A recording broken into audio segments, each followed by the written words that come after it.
बिस्मिल्लाहिर्रहमानिर्रहीम। अस्सलाम वालेकुम। Welcome to my channel.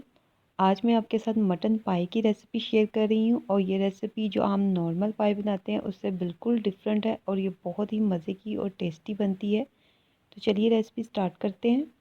Mutton पाई के लिए मैंने 4 मटन के पाए लिए थे और इसको मैंने इस तरह से छोटा छोटा पीसीस में कट कर लिया था। एक पाई के मैंने 2 पीस किए थे। अब इसको हम एक बर्तन में डालेंगे और इसमें मैं पानी डाल दूँगी तकरीबन 6 से 7 गिलास। और साथ ही मेरे पास ये लहसुन है साबुत, ये इसमें डाल देंगे। सॉल्ट हम इसमें डालेंगे तकरीबन 2 टीस्पून। हाफ़ टी स्पून हल्दी पाउडर। अब इसको थोड़ा सा बॉयल आने देंगे। बॉयल इसमें आ चुका है और अब इसको मैं तकरीबन 70% तक कुक करूँगी। ढक के अब इसको हम पकाएंगे। अब दूसरी पतीली में हम ऑयल डालेंगे तकरीबन हाफ़ कप। 1 टीस्पून लहसुन अदरक का पेस्ट है वो मैं इसमें डाल रही हूँ और इसको हम थोड़ा सा इसमें डाल के भूनेंगे। अब थोड़ा सा मेरे पास साबुत गरम मसाला है वो इसमें ऐड करेंगे। 3 तेज़पात, 3 दालचीनी की स्टिक्स और 2 बड़ी इलायची, 3 छोटी इलायची, लौंग है मेरे पास तकरीबन 7 से 8, 1 टीस्पून साबुत काली मिर्च और 1 टीस्पून ज़ीरा। अब इसको डालने के बाद हम इसको थोड़ा सा इसके अंदर गरम मसाले को भूनेंगे ताकि इसकी अच्छी सी खुशबू आ जाए इसके अंदर।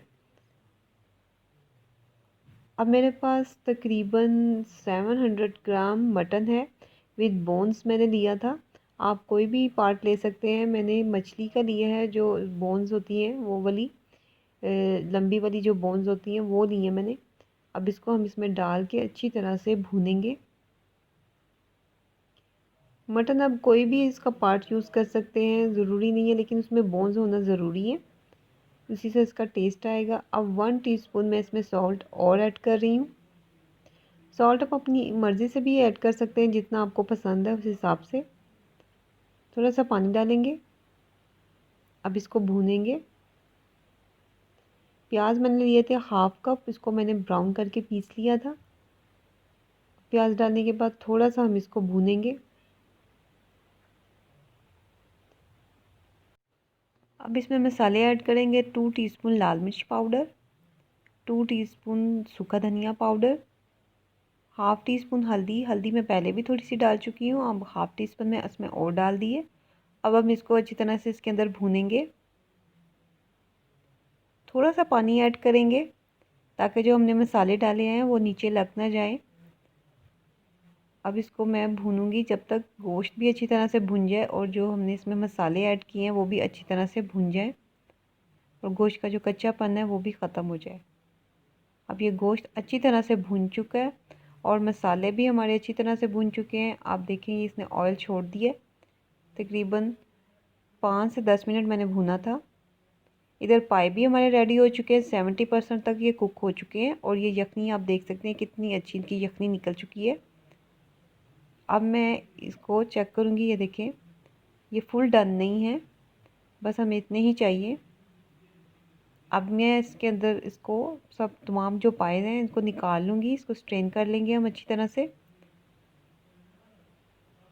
अब इसको हम मसाले में ऐड करेंगे और ये जो बाकी लहसुन जो हमने साबुत डाला था वो हमने इसके अंदर नहीं डालना, वो हम अलग कर देंगे, सेपरेट कर देंगे।